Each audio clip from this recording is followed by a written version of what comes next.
Yeah, I guess in other words, should this be considered a war or a butting of heads, or what other means do we have of breaching understanding? Well, I think there's a double-headed answer to that. I think that we need to regard this as a challenge that is the equivalent of an absolute war. The battle now is but that's an opportunity. I want to remind you, I was in my last year at Amherst, starting my senior year in 1957.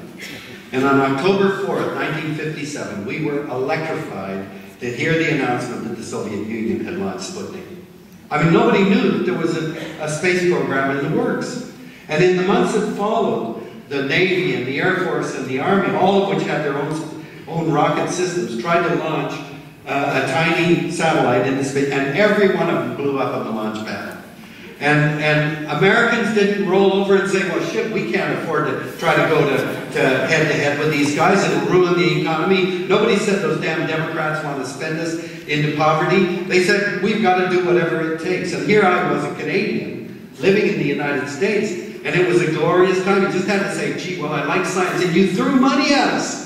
It was just a wonderful time.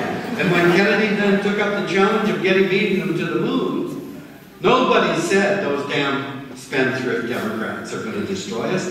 You took it on as a challenge. And the thing that, not only are you the only country to land human beings on the moon, but I think of all of the unexpected, unpredicted spin-offs. Not only do you have cell phones and 24-hour-a-day news channels and GPS, but 2 years ago, the United States won every single Nobel Prize in Science.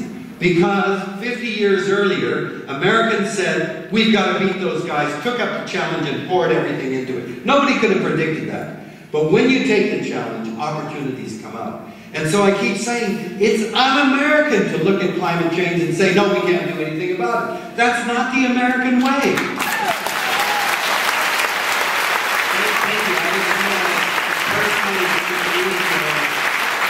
I feel that any sort of radical tree-hugging action I might take could lead to increased opposition, whereas laxity doesn't change anything.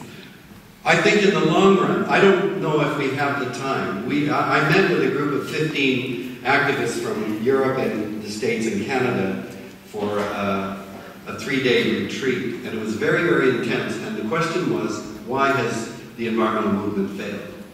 And we have been, I think, very, very successful in raising issues. When Rachel Carson's book Silent Spring came out in 1962, there wasn't a single department or minister of the environment in any government on the planet. The environment didn't mean anything back in '62. And think of the change that has gone on. So environmentalists have been unbelievably successful at getting the issues raised. But now for the past 20 years, we've been losing big time. Which, despite all of the urgent calls for action, we're going the other way. There are a number of reasons why. One explanation, of course, is that in terms of climate change, ExxonMobil has spent tens of millions of dollars, along with their other fossil fuel brethren, to say that this is junk science and all that stuff. And they've been very successful at confusing the public. So the question then is, what do we do? And I'm convinced now the only way for long-term change is by dialogue, is by getting involvement at the grassroots. And I am very, very intrigued by what Mr. Obama did during his campaign. You know, after he was elected but not inaugurated, I hear that he sent out a message to all of that grassroots system that he had built up and said, look, one of the most important issues we're going to face is health.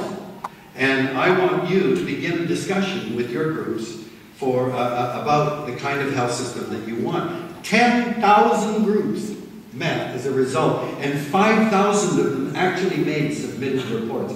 That's involvement, and that's where you get the buy-in, is when you get that conversation going at the grassroots. And we, I think, in the environmental movement, have made the mistake, the kind of mistake that aid programs have been in the developing world. You know, we go in and say, look, we've got this problem and here's the solutions. People don't buy that when they're being told. They've got to embrace it, and they've got to be listened to and work out the solutions on their own. And from my standpoint, of my foundation, we're a tiny organization, but our challenge is we've taken up this slogan, we will motivate the motivated to motivate. We want to identify people in communities who already have the motivation. We want to provide them with the tools and the information that they need to begin the conversation in their local communities. And that's our foundation has done a major shift now, and that's the level at which we're focusing. But it takes time. It's the only way to get complete buy-in, I'm convinced, but it does take time.